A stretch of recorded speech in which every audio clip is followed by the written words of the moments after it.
ആശ്വാസം നേടാം. ഹൃത്തിനുള്ളിൽ ജീവൻ നൽകും വചനം, തിരുവചനം. നമുക്ക് കർത്താവിൻ്റെ വചനം കേൾക്കാനായിട്ട് ഒരുങ്ങാം. നമുക്ക് പ്രാർത്ഥിക്കാം. വചനമായ മിശിഹായെ, അങ്ങയുടെ വചനത്തിൻ്റെ അഭിഷേകം ഞങ്ങളുടെ ഹൃദയങ്ങളിലേക്ക് ഒഴുക്കണമേ. വരണ്ടിരിക്കുന്ന ഞങ്ങളുടെ ഹൃദയവയലുകളെ അവിടുന്ന് തിരുവചനത്താൽ തണുപ്പിക്കണമേ. ഞങ്ങളുടെ ജീവിതങ്ങൾക്ക് വഴികാട്ടിയായി അവിടുന്ന് മാറണമേ. ആമേൻ. നമ്മളിന്ന് ചിന്തയ്ക്കെടുക്കുന്ന തിരുവചനം വിശുദ്ധ യോഹന്നാൻ എഴുതിയ സുവിശേഷം 14-ാം അധ്യായം 6-ാമത്തെ വചനമാണ്. ഇപ്രകാരമാണ് വചനം അവിടെ പറയുന്നത്. തോമസ് പറഞ്ഞു, കർത്താവേ, നീ എവിടേക്ക് പോകുന്നുവെന്ന് ഞങ്ങൾക്ക് അറിഞ്ഞുകൂടാ. പിന്നെ വഴി ഞങ്ങൾ എങ്ങനെ അറിയും? യേശു പറഞ്ഞു, വഴിയും സത്യവും ജീവനും ഞാനാണ്. യേശു ഇവിടെ തൻ്റെ ശിഷ്യരെ നിത്യസത്യങ്ങൾ പഠിപ്പിച്ച് കൊടുക്കുകയാണ്. ഈ പഠനത്തിനിടയിൽ യേശു അവരോട് പറഞ്ഞു, ഞാൻ നിങ്ങൾക്ക് വേണ്ടിയിട്ടുള്ള യഥാർത്ഥ വസതി ഒരുക്കാനായിട്ട് പോവുകയാണ്. ഒരുക്കി കഴിയുമ്പോൾ നിങ്ങളെ വന്ന് ഞാൻ കൂട്ടിക്കൊണ്ടുപോകും. ഇത് കേട്ട് കഴിഞ്ഞപ്പോഴേക്കും ശിഷ്യരിൽ സംശയം ഉളവായി, പ്രത്യേകിച്ച് തോമസിൽ. തോമസ് ആകെ ഇങ്ങനെ സംശയം മൂത്ത് ചിന്തിക്കാൻ തുടങ്ങി. എങ്ങോട്ടേക്കായിരിക്കും ഞങ്ങളുടെ ഗുരു കടന്നു പോവുക? ഇനി ജെറുസലേമിലേക്കുള്ള വഴിയെ മറ്റോ ആണോ? ആ വഴിയാണെങ്കിൽ തോമസിന് അറിയാം. തോമസ് പിന്നെയും ചിന്തിക്കാൻ തുടങ്ങി, കർത്താവ് എങ്ങോട്ടായിരിക്കും ഞങ്ങളുടെ ഇട്ടിട്ട് വേറെ വഴിക്ക് പോകുന്ന കാര്യത്തെക്കുറിച്ച് സംസാരിക്കുക? പുള്ളി ശക്തിയെല്ലാം സംഭരിച്ച് യേശുവിൻ്റെ അടുക്കൽ വന്നിട്ട് ചോദിച്ചു, എങ്ങോട്ടേക്കാണ് ഞങ്ങളെ ഇട്ടിട്ട് പോവുക? എങ്ങോട്ട് പോകുന്നെന്നറിയാതെ പിന്നെ എങ്ങനെയാണ് വഴി ഞങ്ങൾ മനസ്സിലാക്കുക? ഉടനെ യേശു തോമസിന് കൊടുത്ത മറുപടി വളരെ ഹൃദയസ്പർശിയായ മറുപടിയാണ്. യേശു പറഞ്ഞു, വഴിയും സത്യവും ജീവനും ഞാനാണ്. ഞാനാണ് വഴി, ഞാനാണ് ജീവൻ, ഞാനാണ് സത്യം. സത്യമായ വഴി ഞാനാണ് എന്ന് ഈശോ ഇവിടെ പഠിപ്പിച്ച് കൊടുക്കുകയാണ് ചെയ്യുന്നത്. നമുക്കറിയാം, നമ്മളൊരു യാത്രയ്ക്കൊക്കെ പോവുകയാണെങ്കിൽ വലിയ പരിചിതമില്ലാത്ത വഴിയാണെങ്കിൽ നമുക്ക് ഉള്ളിൻ്റെ ഉള്ളിലൊരു ബുദ്ധിമുട്ടുണ്ട്. ശരിയായ വഴി ആയിരിക്കുമോ പോകുന്നത്? വഴി തെറ്റിപ്പോയോ? ഇനി എത്ര ദൂരം കഴിഞ്ഞിട്ടായിരിക്കും ഇവിടെ അടുത്ത വളവാണോ തിരിയേണ്ടത് എന്നൊക്കെ നമുക്കൊരു ടെൻഷനുണ്ട്. ഇപ്പോഴാണെങ്കിൽ എല്ലാ വാഹനങ്ങളിലും GPS എന്ന് പറയുന്ന യന്ത്രം പിടിപ്പിച്ചിട്ടുണ്ട്. പക്ഷേ ഈ GPS-ൻ്റെ സഹായത്തോടു കൂടി നമ്മൾ യാത്രയാകുകയാണെങ്കിൽ പോലും അതും കൊണ്ടുപോയി നമ്മളെ തെറ്റിക്കും. ഈ കഴിഞ്ഞ പ്രാവശ്യം ഞങ്ങൾ GPS-ൻ്റെ സഹായത്തോടു കൂടി ഒരു യാത്ര ചെയ്തുകൊണ്ടിരുന്നപ്പം ഒരു വഴിയില്ലാത്ത ഒരിടത്ത് കൊണ്ടുപോയി ഈ യന്ത്രം പറഞ്ഞ് കൊണ്ടുപോയി എത്തിച്ചു. പിന്നെ അവിടുന്ന് വളരെ കഷ്ടപ്പെട്ട് തിരിഞ്ഞ് ഇവിടെയൊക്കെ ചോദിച്ച് പറക്കുകയൊക്കെയാണ് ലക്ഷ്യസ്ഥാനത്തെത്തിയത്. അതുകൊണ്ട് നമുക്ക് അവിടെയും അങ്ങനെ പരിപൂർണമായിട്ട് ആ പറഞ്ഞു തരുന്ന വഴി ക്ലിയർ ആണെന്ന് അങ്ങോട്ട് വിശ്വസിക്കാനായിട്ട് നമുക്ക് ബുദ്ധിമുട്ടാണ്. യേശു ഇവിടെ പറയുന്നൊരു കാര്യമുണ്ട്, ഞാനാണ് യഥാർത്ഥ വഴി. ഞാനാണ് യഥാർത്ഥ വഴി. ഞാൻ കാണിച്ചു തരുന്ന വഴിയിലൂടെ നിങ്ങൾ യാത്രയാകുകയാണെങ്കിൽ തെറ്റാതെ നിങ്ങൾക്ക് സ്വർഗീയ പിതാവിൻ്റെ വസതിയിൽ എത്താമെന്ന് യേശു പഠിപ്പിച്ച് തരികയാണ്. ഇവിടെ യേശു വഴിയാണെന്ന് പറയുമ്പോൾ ഒരു വഴിക്ക് യാത്രയ്ക്ക് നമ്മൾ പോകുമ്പോൾ നമുക്ക് ദാഹിക്കുമ്പോൾ കുടിക്കാൻ വെള്ളം വേണം. അതല്ലെങ്കിൽ വിശക്കുമ്പോൾ നമുക്ക് ഭക്ഷണം വേണം. വഴിയെക്കുറിച്ചുള്ള അറിവ് വേണം. വിശക്കുന്നവന് ഭക്ഷണമാണ് യേശു, ദാഹിക്കുന്നവന് ജലമാണ് യേശു, അറിവില്ലാത്തവന് അറിവാണ് യേശു. അതുകൊണ്ടാണ് യേശു പറഞ്ഞത്, ഞാൻ വഴിയും സത്യവും ജീവനും ആണ് എന്നുള്ള കാര്യം. ഈ അടുത്ത കാലത്ത് ഒരുപാട് ദുർമാതൃകകളിലൂടെയൊക്കെ ജീവിച്ച് പാൻപരാഗും മധുവുമൊക്കെ ഉപയോഗിച്ച് വായ്ക്കകത്ത് വലിയൊരു പുണ്ണ് പോലെ വന്ന് ട്രീറ്റ്മെൻറ്റ് നടത്തി ഒരല്പം കുറഞ്ഞ സ്റ്റേജിൽ പ്രാർത്ഥിക്കാനായിട്ട് വന്ന ഒരു സഹോദരൻ പറഞ്ഞു, സിസ്റ്റർ, ഞാൻ ഇന്ന് വരെയുള്ള എൻ്റെ ജീവിതങ്ങളിൽ ഒരുപാട് വഴികളിലൂടെ ഞാൻ യാത്ര ചെയ്തു. ലോകത്തിൻ്റെ കുറേ വഴികളിലൂടെ ഞാൻ യാത്ര ചെയ്തു. ഞാൻ ഈ ലോകത്ത് എനിക്ക് എൻ്റെ സമാധാനപ്പെടുത്താൻ സാധിക്കുമെന്ന് ഞാൻ വിചാരിച്ചെന്നെല്ലാം ഞാൻ ഉപയോഗിച്ചു. മദ്യം ഉപയോഗിച്ചു, പിന്നെ മയക്കുമരുന്നിന് ഞാൻ അടിമയായി, കഞ്ചാവ് ഉപയോഗിച്ചു, പിന്നെ കുറേ കാര്യങ്ങൾ ഇദ്ദേഹം പങ്കുവച്ചു. ഇദ്ദേഹം ലാസ്റ്റ് പറഞ്ഞൊരു കാര്യമുണ്ട്, ആ വഴികളെല്ലാം എന്നെ കൊണ്ടുപോയി എത്തിച്ചത് എൻ്റെ നാശത്തിലേക്കായിരുന്നുവെന്ന് എനിക്കിപ്പോൾ മനസ്സിലായി. ആ വഴികളെല്ലാം എന്നെ കൊണ്ടുപോയി എത്തിച്ചത് നാശത്തിലേക്കായിരുന്നു എന്ന് എനിക്ക് മനസ്സിലായി. എന്നിട്ട് ആ സഹോദരൻ പറയുകയാണ്, യഥാർത്ഥമായ വഴി യേശുവാണെന്ന് തിരിച്ചറിഞ്ഞ അന്ന് മുതൽ ഞാൻ എൻ്റെ ആത്മീയ ജീവിതത്തെ ഒന്ന് പുതുക്കി പണിയാനായിട്ട് തുടങ്ങി. അതുകൊണ്ട് എൻ്റെ മനസ്സിൽ വലിയ സമാധാനമുണ്ട്, വലിയ കൃപയുണ്ട്. അപ്പോൾ പിതാവായ ദൈവത്തിൻ്റെ വസതിയിലേക്കെത്താൻ യേശുക്രിസ്തു ഈ ഭൂമിയിൽ നമുക്കായി കാണിച്ചു തന്ന ഈ വഴിയല്ലാതെ യാത്ര ചെയ്യുന്ന ഏതൊരാളും ചെന്ന് അവസാനിക്കുക അവൻ്റെ നാശത്തിലേക്കായിരിക്കും, അവൻ്റെ പതനത്തിലേക്കായിരിക്കും. പല വഴികളും നമ്മുടെ ജീവിതയാത്രയിൽ നമ്മുടെ മുൻപിലുണ്ടാകും. ചിലപ്പോൾ ചില വ്യക്തികളായിട്ടായിരിക്കാം വഴിയായിട്ട് നമ്മുടെ മുൻപിൽ നിൽക്കുക. നമുക്കവരെയും പരിപൂർണമായിട്ട് വിശ്വസിക്കാനായിട്ട് സാധിക്കുകയില്ല. പല മാർഗരേഖകളും പലരും നമുക്ക് കാണിച്ചു തരും, അവരെ നമുക്ക് വിശ്വസിക്കാനായിട്ട് പറ്റിയില്ല. നിയമാവർത്തന പുസ്തകത്തിലേക്ക് നമ്മൾ കടന്നു ചെല്ലുമ്പോൾ 5-ാം അധ്യായത്തിൻ്റെ 32-33 തിരുവചനങ്ങളിൽ ദൈവമായ കർത്താവ് മോശയോട് പറയുകയാണ്. വചനം ഇപ്രകാരമാണ്: യാഹ്വേ മോശയ്ക്ക് നിർദ്ദേശം കൊടുത്തു, നിന്റെ ദൈവമായ കർത്താവ് കൽപ്പിച്ചിട്ടുള്ള വഴിയിൽ കൂടെ നീ നടക്കണം. നിന്റെ ദൈവമായ കർത്താവ് കൽപ്പിച്ചിട്ടുള്ള വഴിയിലൂടെ നീ നടക്കണം. മോശ യാഹ്വേ പറഞ്ഞു കൊടുത്ത വഴികളെല്ലാം തൻ്റെ ജനത്തിന് പറഞ്ഞ് പഠിപ്പിച്ചു കൊടുത്തു. ഇതാണ് വഴി, ഇതിലെയാണ് പോകേണ്ടത്, ഇതാണ് നിയമം, ഇതാണ് അനുവർത്തിക്കേണ്ടത് എന്നുള്ള കാര്യങ്ങളെല്ലാം മോശ തൻ്റെ ജനത്തിന് പറഞ്ഞു കൊടുത്തു. മോശയുടെ അവസാന നാളുകളൊക്കെ ആയപ്പോഴേക്കും അദ്ദേഹത്തിന് മനസ്സിലൊരു ചിന്ത കയറി. യാഹ്വയുടെ വഴി വിട്ട് ഈ ജനം തിരിയാനായിട്ടുള്ള വല്ല സാധ്യതയും ഉണ്ടെങ്കിലോ എന്ന് വിചാരിച്ച് ഇദ്ദേഹം വീണ്ടും ദൈവജനത്തിന് യാഹ്വേ പറഞ്ഞു തന്ന വഴി ഇതാണെന്നും പറഞ്ഞ് ഓർമ്മിപ്പിക്കുന്ന ഒരു രംഗം നിയമാവർത്തന പുസ്തകം 31-ാം അധ്യായം 29-ാമത്തെ തിരുവചനത്തിൽ നമ്മൾ കാണുന്നുണ്ട്. കർത്താവ് കാണിച്ചു കൊടുത്ത വഴിയെ തൻ്റെ ജനം യാത്രയാകണം എന്നുള്ള ആശയാഗ്രഹങ്ങളോടുകൂടി പഠിപ്പിച്ചു കൊടുക്കുക. നമ്മളൊക്കെ വീട്ടിൽ വളരുമ്പോൾ അല്ലെ മാതാപിതാക്കളൊക്കെ നമ്മളെ വളർത്തിയപ്പോൾ നല്ല വഴികളാണ് അവർ നമുക്ക് പറഞ്ഞു തന്നിട്ടുള്ളത്. അല്ലെ നല്ല സ്നേഹിതരൊക്കെ ആധ്യാത്മിക നീന്താക്കളൊക്കെ നമുക്ക് പറഞ്ഞു തന്നിരിക്കുന്ന നല്ല വഴികളാണ്. അവരൊക്കെ നമുക്ക് പറഞ്ഞു തന്നിട്ടുള്ള അല്ലെങ്കിൽ വിശുദ്ധാത്മാക്കളൊക്കെ നമുക്ക് കാണിച്ചു തന്നിട്ടുള്ള ആ വഴികളിൽ നിന്ന് നമ്മൾ വ്യതിചലിക്കുമ്പോൾ നമ്മുടെ ആത്മാവും മനസ്സും ശരീരവും ഒക്കെ പാപത്തിലേക്കും തിന്മയിലേക്കൊക്കെ വീഴുന്നത് നമ്മൾ കാണുകയാണ്. സങ്കീർത്തനങ്ങൾ 21-ാം അധ്യായത്തിൻ്റെ 8-ാമത്തെ വചനത്തിൽ നമ്മൾ ഇപ്രകാരം കാണുകയാണ്. അവിടെ ദാവീദ് പ്രാർത്ഥിക്കുകയാണ്, കർത്താവേ അങ്ങയുടെ വഴി എന്നെ പഠിപ്പിക്കണമേ. കർത്താവേ അങ്ങയുടെ വഴി എന്നെ പഠിപ്പിക്കണമേ. കർത്താവിൻ്റെ വഴി ഒരുവൻ പഠിച്ചു കഴിഞ്ഞാൽ ആ വഴിയെ യാത്രയായാൽ പിന്നെ നമുക്ക് ആരെയും ഭയപ്പെടേണ്ട ആവശ്യമില്ല, ഒരു വ്യക്തികളെയും നമ്മൾ ഭയപ്പെടേണ്ട ആവശ്യമില്ല. വഴി തെറ്റിക്കാതെ ലക്ഷ്യമായ സ്ഥാനത്തേക്ക് കൊണ്ടുപോയി എത്തിക്കുന്നതെന്തോ അതാണല്ലോ വഴി എന്ന് പറയുന്നത്. അപ്പം നമ്മുടെ യാത്രയിൽ തെറ്റില്ലാതെ യഥാർത്ഥമായ ലക്ഷ്യത്തിൽ കൊണ്ടുപോയി നമ്മളെ എത്തിക്കുന്നത് നമ്മുടെ യേശുവാണ്. അപ്പോൾ യേശുവാകുന്ന വഴിയിലൂടെയുള്ള യാത്രയാണെങ്കിൽ നമുക്ക് വളരെ എളുപ്പമാണ്. ഞാൻ ഈ കഴിഞ്ഞ ദിവസം ഒരു പുസ്തകത്തിൽ വായിച്ചത് ഓർക്കുകയാണ്. ചൈനയിലെ വലിയ തത്വചിന്തകരിൽ ഒരാളാണ് ലാവോത്സെ എന്ന് പറയുന്ന അദ്ദേഹം ഒരു മതം സ്ഥാപിച്ചു. ആ മതത്തിൻ്റെ പേരാണ് താവോയിസം എന്നാണ് ആ മതത്തിൻ്റെ പേര്. ഒരുപാട് പേരെ അദ്ദേഹം ആ മതത്തിൽ ഉൾച്ചേർത്തു. അവർക്ക് വേണ്ട തത്വങ്ങൾ, നിയമസംഹിതകൾ, വഴികൾ എല്ലാം അദ്ദേഹം പഠിപ്പിച്ചു കൊടുത്തു. അങ്ങനെ ഇരിക്കുന്ന ഒരു സമയത്ത് ഈ സേയുടെ അടുത്ത് ഒരു സത്യാന്വേഷി എന്ന് പെടുകയാണ്. ഈ സത്യാന്വേഷി എന്നിട്ട് ചോദിച്ചു, എനിക്ക് നന്നായി ജീവിക്കാനുള്ള വഴി ഒന്ന് പറഞ്ഞു തരാമോ? ഉടനെ ഈ ലാവോത്സെ പറയുകയാണ്, നിൻ്റെ ആശകളും ആഗ്രഹങ്ങളും തീർത്തിട്ട് പ്രകൃതിയോട് ഇണങ്ങി ജീവിക്കുക.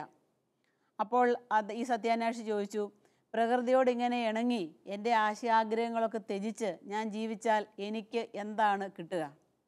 ഉടനെ ഇദ്ദേഹം പറഞ്ഞു, നിനക്ക് കിട്ടാൻ പോകുന്നത് ശാന്തിയും സമാധാനവുമാണ്.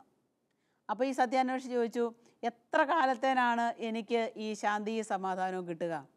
അന്നേരം ഇദ്ദേഹം പറഞ്ഞു, നിൻ്റെ മരണം വരെയും നിനക്ക് ശാന്തിയും സമാധാനവും സ്വസ്ഥതയൊക്കെ കിട്ടും ഈ വഴിയിലൂടെ യാത്രയായാൽ. ഉടനെ ഈ സത്യാന്വേഷിച്ച് ഒന്നും കൂടെ ചോദിച്ചു, മരിച്ചു കഴിഞ്ഞാലോ? ഉടനെ ലാവോസോയുടെ ഉത്തരം വളരെ പ്രശംസനീയമാണെന്ന് പറയാൻ നമുക്ക് പറ്റത്തില്ല. അദ്ദേഹം പറയുകയാണ്, മരിച്ചു കഴിഞ്ഞാൽ പിന്നെ എന്താ സംഭവിക്കുന്നതെന്ന് എനിക്ക് അറിഞ്ഞുകൂടാ. അവിടെ വെച്ച് അദ്ദേഹത്തിൻ്റെ ഈ മതസ്ഥാപകൻ്റെ ഉത്തരം മുട്ടുന്നതായിട്ട് നമ്മൾ കാണുകയാണ്. ഒരുപാട് പേരിങ്ങനെ ഓരോ നിയമസംഹിതകൾ ഉണ്ടാക്കുക, ഓരോന്ന് സ്ഥാപിക്കുകയൊക്കെ ചെയ്തിട്ടുള്ളവരുണ്ട്.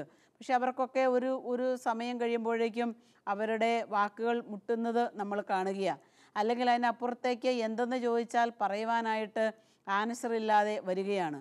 യേശുക്രിസ്തു പറയുകയാണ്, അവിടുത്തെ പഠനം ആധികാരികമാണ്. അവൻ പറയുകയാണ്, ഞാൻ വഴിയാണ്, ഞാൻ സത്യമാണ്, ഞാൻ ജീവനാണ്. വിശുദ്ധ യോഹന്നാന്റെ സുവിശേഷം 7-ാം അധ്യായം 46-ാമത്തെ വചനത്തിൽ നമ്മൾ കാണുകയാണ്, അവൻ അധികാരമുള്ളവനെ പോലെയാണ് പഠിപ്പിച്ചത്. ഇതുപോലെ ആധികാരികതയുള്ള മറ്റൊരാളെ നമ്മൾ കാണുന്നില്ല. ആധികാരികമായിട്ടുള്ള ആ പഠനം യഥാർത്ഥ വഴിയിലേക്ക് കൊണ്ടുപോയി അല്ലെങ്കിൽ യഥാർത്ഥ വഴിയിലേക്ക് ചെന്ന് ചേരുവാനായിട്ട് നമ്മളെ സഹായിക്കുകയാണ്. സോക്രട്ടീസിൻ്റെ ഉയർന്ന ചിന്തയും അറിവും ഒക്കെ ലോകപ്രസിദ്ധമാണ്. അദ്ദേഹത്തോട് ദൈവത്തെക്കുറിച്ച് ചോദിച്ചപ്പോൾ അദ്ദേഹം പറഞ്ഞ ആൻസർ ഇപ്രകാരമാണ്, ദൈവത്തെക്കുറിച്ച് പറയണമെങ്കിൽ ഇനിയും വേറെ ഒരു ഗുരു വരേണ്ടിയിരിക്കുന്നു, അതിനെക്കുറിച്ച് പറയാനും അതിനെക്കുറിച്ച് പഠിപ്പിക്കാനും എന്നാണ് സോക്രട്ടീസ് തന്ന ഉത്തരം. പ്രിയ സഹോദരി സഹോദരന്മാരെ, നമ്മുടെയൊക്കെ മുൻപിൽ യേശുവാകുന്ന വഴി ഇങ്ങനെ യഥാർത്ഥ വഴിയായി, തെറ്റില്ലാത്ത വഴിയായി, സത്യസന്ധമായ വഴിയായി നിലകൊള്ളുമ്പോൾ നമുക്ക് ആ വഴിയിലൂടെ യാത്രയാകാം. അതുകൊണ്ടാണ് ഏശയ്യായുടെ പ്രവചന ഗ്രന്ഥത്തിലേക്ക് നമ്മൾ തിരിയുമ്പോൾ അവിടെ വചനം പറയുന്നത്, നീ ഇടത്തോട്ടോ വലത്തോട്ടോ തിരിയുമ്പോൾ നിൻ്റെ പിന്നിൽ നിന്ന് ഒരു ശബ്ദം കേൾക്കും, ഇതാണ് വഴി, ഇതിലേ പോവുക. ഇതാണ് വഴി, ഇതിലേ പോവുക. ആ ശബ്ദം ദൈവത്തിൻ്റെ ശബ്ദമാണ്. ആ ശബ്ദം നമ്മളുടെ മനസാക്ഷിയുടെ ശബ്ദമാണ്. ആ ശബ്ദത്തിന് അനുസരിച്ചാണ് നമ്മളുടെ ജീവിത യാത്രയെങ്കിൽ നമുക്ക് തെറ്റില്ലാതെ മുൻപോട്ട് പോകാനായിട്ട് സാധിക്കും. ഞങ്ങളുടെ ധ്യാന സെൻറ്ററിൽ വലിയൊരു രാഷ്ട്രീയക്കാരൻ ധ്യാനിക്കാൻ വന്നത് ഞാൻ ഓർക്കുകയാണ്. അദ്ദേഹം ഒരുപാട് വർഷങ്ങളായി രാഷ്ട്രീയത്തിൽ പ്രവർത്തിക്കുന്ന ഒരാളാണ്. അതിൻ്റെ പേരിൽ ഉണ്ടായിരുന്ന വസ്തുക്കളൊക്കെ അദ്ദേഹത്തിന് നഷ്ടമായി എന്ന് പറയാം. സമാധാനപൂർണമായിട്ടുണ്ടായിരുന്ന ഒരു ജീവിതം, കുടുംബജീവിതം നഷ്ടമായി എന്ന് പറയാം. അങ്ങനെ ആകെ എല്ലാം കൊണ്ടും ഒരു വഴിമുട്ടി നിൽക്കുന്ന അവസ്ഥയിൽ ഇദ്ദേഹത്തിൻ്റെ കൂട്ടുകാരൻ പറഞ്ഞു, നീ ഒരു കാര്യം ചെയ്യടാ, നീ പോയി ഒരു ധ്യാനമൊക്കെ കൂടി ഒന്ന് പ്രാർത്ഥിക്ക്, നിനക്കൊരു മനസ്സുഖം കിട്ടും. എന്നാൽ എന്തേലും ആകട്ടെ എന്ന് വിചാരിച്ചാണ് ഇദ്ദേഹം ധ്യാനിക്കുവാനായി കടന്നു വന്നത്. കർത്താവിൻ്റെ വചനം ഞായറാഴ്ച മുതൽ വെള്ളിയാഴ്ച വരെ ഇദ്ദേഹം ഇങ്ങനെ ഇടതടവില്ലാതെ കേട്ടു. വചനത്തിൻ്റെ സമൃദ്ധി അദ്ദേഹത്തിൻ്റെ ഹൃദയത്തിലേക്ക് കടന്നു ചെന്നു. അദ്ദേഹം ആ സെൻറ്ററിലിരുന്ന് അവിടെ ഇരുന്ന് കർത്താവിൻ്റെ മുൻപിലിരുന്ന് ഒരു തീരുമാനമെടുത്തു. ഇത്രയും കാലം ഞാൻ തിരഞ്ഞെടുത്ത് നല്ലതെന്ന് മനസ്സിൽ കണ്ട് കൊണ്ടു നടന്നിരുന്ന എൻ്റെ യാത്രയും എൻ്റെ വഴിയും എൻ്റെ പ്രവർത്തനങ്ങളും ശരിയല്ല എന്ന് എനിക്ക് ഇവിടെ വെച്ച് മനസ്സിലാകുന്നു. അദ്ദേഹം എന്തു ചെയ്തു? ഇരുന്ന കസേരയിൽ നിന്ന് അദ്ദേഹം എഴുന്നേറ്റിട്ട് കർത്താവിൻ്റെ മുൻപിൽ മുട്ടുകൾ കുത്തി നിലം കുമ്പിട്ട് സാഷ്ടാംഗം പ്രണമിച്ച് കർത്താവിൻ്റെ ക്രൂശിതൻ്റെ കാൽപ്പാടുകളിൽ മുറുകെ പിടിച്ച്, കാൽപാദത്തിൽ മുറുകെ പിടിച്ച് ഇദ്ദേഹം പറഞ്ഞു, കർത്താവേ, നീയാണ് ഇനി മുതലുള്ള എൻ്റെ വഴി. കർത്താവേ, നീയാണ് ഇനി മുതലുള്ള എൻ്റെ വഴി. നിങ്ങൾക്കറിയോ, അദ്ദേഹം വളരെ സമാധാനമുള്ളവനായിട്ട്, സ്വസ്ഥതയുള്ളവനായിട്ട് ധ്യാനകേന്ദ്രത്തിൻ്റെ പടി ഇറങ്ങിപ്പോയി. പിന്നെ ഒരിക്കലും അദ്ദേഹം ആ പഴയ വഴികളിലേക്ക് അദ്ദേഹം യാത്രയായിട്ടില്ല. കർത്താവിൻ്റെ വഴിയിലൂടെ തന്നെ യാത്രയായി. രാഷ്ട്രീയം ഉപേക്ഷിച്ചു, മറ്റതുപോലെ ഉണ്ടായിരുന്ന അള്ളിച്ചിള്ള് ഇടപാടുകളെല്ലാം ഉപേക്ഷിച്ചു. കർത്താവിൻ്റെ പാതയിലൂടെ, കർത്താവിൻ്റെ വഴിയിലൂടെ അദ്ദേഹം യാത്രയായി. പ്രിയപ്പെട്ട സഹോദര സഹോദരി, നമ്മുടെയൊക്കെ ജീവിതത്തെക്കുറിച്ച് ഒരു വേള നമുക്ക് ചിന്തിക്കുവാനായിട്ടുള്ള സമയമായിട്ടുണ്ട്. നിങ്ങളുടെ യാത്രകൾ എങ്ങോട്ടാണ്? നമ്മുടെയൊക്കെ ഓട്ടപ്പാച്ചിലുകൾ എങ്ങോട്ടാണ്? ക്രിസ്തുവാകുന്ന ആ വഴി വിട്ടിട്ടാണോ നമ്മൾ ഓടുന്നത്? നിസ്സാര കാര്യത്തിന് വേണ്ടി, നിസ്സാര ലാഭത്തിന് വേണ്ടി, അല്ലെങ്കിൽ നിസ്സാരമായിട്ടുള്ള ശാരീരിക സുഖത്തിന് വേണ്ടി യേശുക്രിസ്തുവാകുന്ന വഴി വിട്ട് നമ്മൾ ഓടിയാൽ നമ്മുടെ ഓട്ടം ചെന്ന് അവസാനിക്കുന്നത് നാശത്തിലേക്കായിരിക്കും. ഏതെങ്കിലുമൊക്കെ രീതിയിൽ പണം സമ്പാദിക്കണം, പണമുണ്ടാക്കണം, സ്വസ്ഥമായിട്ട് ജീവിക്കണം, പണമുണ്ടെങ്കിൽ എല്ലാമായി എന്ന് ചിന്തിക്കുന്ന അനേകം മനുഷ്യരെ കണ്ടിട്ടുണ്ട് ഈ കാലയളവിൽ. പക്ഷേ പണം ഉണ്ടാക്കിക്കഴിഞ്ഞ് പണമെല്ലാം കൈ നിറയിൽ വന്നു കഴിയുമ്പോഴാണ് അവർ മനസ്സിലാക്കുന്നത് ഇതുകൊണ്ട് ജീവിതം സന്തോഷപ്രദമാകുന്നില്ല എന്ന്. അപ്പോൾ പണത്തിൻ്റെ വഴിയെ നമ്മളെ യാത്രയായാലും മദ്യത്തിൻ്റെ വഴിയെ അല്ലെങ്കിൽ കൂട്ടുകെട്ടുകൾ, ചിത്തയായിട്ടുള്ള തിന്മയായിട്ടുള്ള കൂട്ടുകെട്ടുകൾ, ഈ കൂട്ടുകെട്ടുകളാകുന്ന വഴിയിലൂടെ നമ്മൾ യാത്ര ചെയ്യുമ്പോഴും നമുക്കൊരു കാര്യം മനസ്സിലാവുകയാണ്, അതല്ലായിരുന്നു യഥാർത്ഥ വഴി എന്നുള്ള കാര്യം. ഈ കഴിഞ്ഞ ദിവസം എനിക്കൊരു ഫോൺ വന്നു. ഇപ്രകാരമാണ് ഫോണിലൂടെ സഹോദരി പറഞ്ഞത്, സിസ്റ്ററെ, എനിക്ക് ഏക മകന് 23 വയസ്സ്, ഒരുപാട് നാളുകളായി വിദ്യാഭ്യാസം എല്ലാം നിർത്തിവെച്ചിട്ട് കൂട്ടുകെട്ടിൽപ്പെട്ട് അവനിങ്ങനെ വഷളായി പൊയ്ക്കൊണ്ടിരിക്കുകയാണ്. അങ്ങനെ ഒരു സുപ്രഭാതത്തിൽ ഇവനൊരു കൂട്ടുകാരൻ്റെ ബൈക്ക് കടമെടുത്തിട്ട് വേറൊരു കൂട്ടുകാരനെ കൂടെ കൂട്ടി ഇവർ യാത്രയായി, ഊട്ടിക്ക് ഇവർ യാത്രയായി. ആ യാത്രാമധ്യേ ഇവരുടെ ബൈക്ക് വലിയൊരു അപകടത്തിൽപ്പെട്ടു. ബൈക്ക് മുഴുവനും തീർന്നു. ഇവർ രണ്ടുപേരും മുഴുവനും അസ്ഥിയെല്ലാം ഒടിഞ്ഞ് മുഖമെല്ലാം മുഴുവനും ദശയെല്ലാം പോയി വലിയ ഒരു അപകടമാണ് രണ്ടുപേരും ഫേസ് ചെയ്തത്. എൻ്റെ അമ്മ വിളിച്ചിട്ട് പറയുന്നത് ഇപ്രകാരമാണ്, സിസ്റ്ററെ, ഈ ഒരു അപകടം എൻ്റെ ദൈവം എൻ്റെ മകന് വേണ്ടി കൊടുത്തതാണെന്ന് ഞാൻ വിശ്വസിക്കുകയാണ്. എന്തിനാണെന്നറിയോ? എൻ്റെ കുഞ്ഞ് നേരായ വഴിയിലൂടെ നടക്കാൻ വേണ്ടി ദൈവം അനുവദിച്ച് തന്ന ഒരപകടമായി ഞാൻ കാണുകയാണ്. എന്നിട്ട് ആ സഹോദരി പറയുകയാണ്, സിസ്റ്റർ, ഒന്ന് പ്രാർത്ഥിക്കണം, ധ്യാന സെൻ്ററിലുള്ളവരോടും ഒന്ന് പറയണം എൻ്റെ മകന് വേണ്ടി പ്രാർത്ഥിക്കാൻ. ഈ അപകടത്തിൻ്റെ മുറിവുകളെല്ലാം ഉണങ്ങി അവൻ എഴുന്നേൽക്കുന്നത് ഒരു പുതിയ ജീവിതത്തിലേക്ക് ആകണമേ എന്നുള്ളതാണ് പ്രാർത്ഥന. അതിന് വേണ്ടിയിട്ടാണ് പ്രാർത്ഥിക്കേണ്ടതെന്ന് പറഞ്ഞുകൊണ്ട് അമ്മച്ചി ഫോൺ വിളിച്ച് പറഞ്ഞത് ഞാൻ ഓർക്കുകയാണ്. ഒരു പക്ഷേ ദൈവം നമ്മുടെ മനസ്സുകളെയൊക്കെ ഇതുപോലെയുള്ള തെറ്റായ വഴികളിലൂടെ യാത്രയാകുമ്പോൾ നേരെയായ വഴിക്ക് കൊണ്ടുവരാൻ തരുന്ന ചില അടികളൊക്കെ അത് അടിയാണെന്ന് നമ്മൾ ദൈവത്തിൽ വിശ്വസിക്കുകയാണെങ്കിൽ, എനിക്ക് തെറ്റിപ്പോയത് കൊണ്ടാണ് കർത്താവിനെ നേർവഴിക്ക് കൊണ്ടുപോകുന്നതെന്ന് ഈ അമ്മച്ചി മകനെക്കുറിച്ച് പറഞ്ഞതുപോലെ നമ്മൾ മനസ്സിൽ ധരിക്കുകയാണെങ്കിൽ ഒരുപാട് തിന്മയായിട്ടുള്ള വഴികളോട് വിട പറയാനും സത്യമായിട്ടുള്ള വഴികളിലൂടെ യാത്ര ചെയ്ത് കർത്താവിൻ്റെ സ്വന്തമായി തീരാനും നമുക്ക് സാധിക്കും. തിരുവചനത്തിലേക്ക് നമ്മൾ കടന്നു ചെല്ലുമ്പോൾ ജെറമിയായുടെ പ്രവചന ഗ്രന്ഥം 33-ാമത്തെ അധ്യായത്തിൻ്റെ 3-ാമത്തെ തിരുവചനം, വചനം ഇപ്രകാരമാണ്, എന്നെ വിളിക്കുക, ഞാൻ ഉത്തരം തരാം. എന്നെ വിളിക്കുക, ഞാൻ ഉത്തരം തരാം. എല്ലാറ്റിനും ഉത്തരം യേശുക്രിസ്തുവാണ്. എല്ലാറ്റിനും ഉത്തരം യേശുക്രിസ്തുവാണ്. യേശുക്രിസ്തു ഇല്ലാതെ നമുക്കൊരു ഉത്തരമില്ല, നമുക്കൊരു ജീവിതമില്ല. അതുകൊണ്ട് യഥാർത്ഥ വഴിയിലൂടെ യാത്രയാകുവാൻ യേശുവിനെ വിളിക്കുകയാണെങ്കിൽ യേശു നമ്മുടെ കൂടെ എത്തും എന്നുള്ളതാണ് ഇവിടെ നമ്മൾ കാണുന്നത്. ശസ്ത്രക്രിയാ മണ്ഡലത്തിൽ വിപ്ലവകരമായ വ്യതിയാനങ്ങൾ കൈവന്നത് ക്ലോറോഫോം ഒരു അനസ്തെറ്റിക്കായി ഉപയോഗിക്കാൻ തുടങ്ങിയതോടുകൂടിയാണ്. അത് സർ ജെയിംസ് സിപ്സൺ എന്ന് പറയുന്ന ശാസ്ത്രജ്ഞനാണ് ഇത് കണ്ടുപിടിച്ചത്. ഇദ്ദേഹം വലിയൊരു ശാസ്ത്രജ്ഞനാണ്. ഇദ്ദേഹത്തിൻ്റെ അടുത്ത് ചെന്നിട്ട് ഒരാൾ ചോദിച്ചു, സാറിൻ്റെ ജീവിതത്തിലെ ഏറ്റവും വലിയ കണ്ടുപിടുത്തം എന്താണെന്ന് ഒന്ന് പറയാവോ? ഈ ചോദിച്ച ആളിങ്ങനെ ഒത്തിരി ആഗ്രഹത്തോടും വലിയ കാര്യങ്ങളാണ് പറയാൻ പോകുന്നത് എന്നുള്ള പ്രതീക്ഷയോടും കൂടെ ചെന്നിട്ടാണ് ചോദിക്കുന്നത്. അപ്പോൾ ഈ ജെയിംസൺ പറഞ്ഞൊരു കാര്യം ഇതാണ്, എൻ്റെ ജീവിതത്തിലെ ഏറ്റവും വലിയ കണ്ടുപിടുത്തം എന്ന് പറയുന്നത് യേശുക്രിസ്തു എൻ്റെ നാഥനും എൻ്റെ കർത്താവും എൻ്റെ ജീവിതത്തിൻ്റെ യഥാർത്ഥ നിയന്താവുമാണ് എന്നുള്ളതാണ് എൻ്റെ ജീവിതത്തിൻ്റെ ഏറ്റവും വലിയ കണ്ടുപിടുത്തം. Praise the Lord, praise the Lord.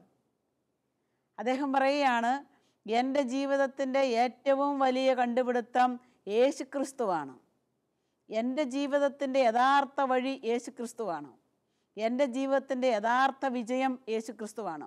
എൻ്റെ യഥാർത്ഥ കണ്ടുപിടുത്തം യേശുക്രിസ്തുവിനെ സ്വന്തമായി സ്വീകരിക്കുവാൻ എനിക്ക് സാധിച്ചു എന്നുള്ളതാണ്.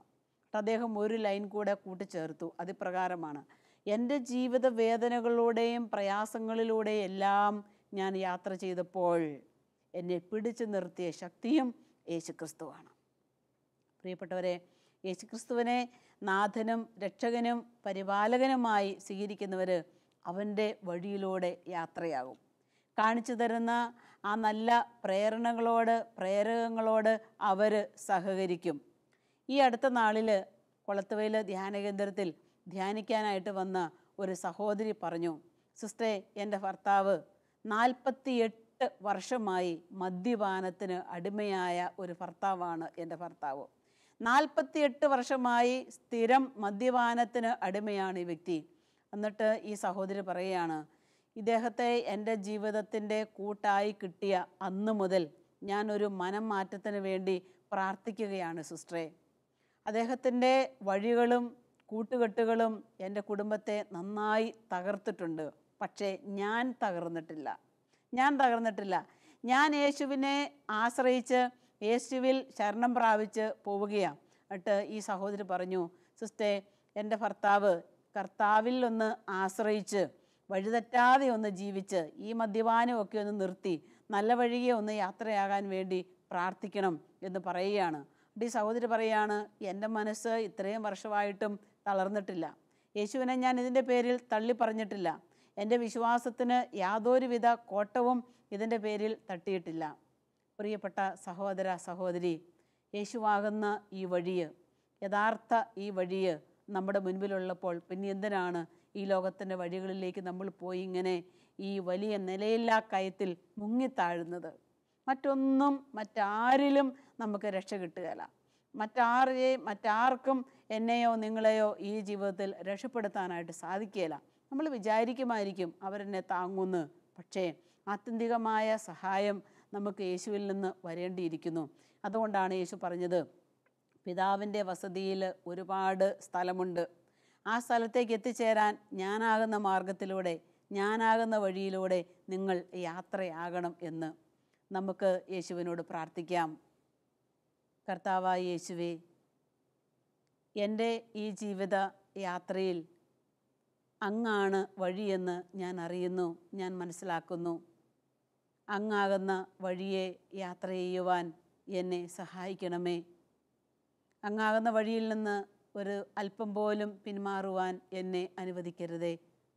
അങ്ങയുടെ ശക്തമായ കരതലങ്ങളിൽ എന്നെയും ഞങ്ങളുടെ പ്രിയപ്പെട്ടവരെയും അവിടുന്ന് കാത്തുകൊള്ളണമേ.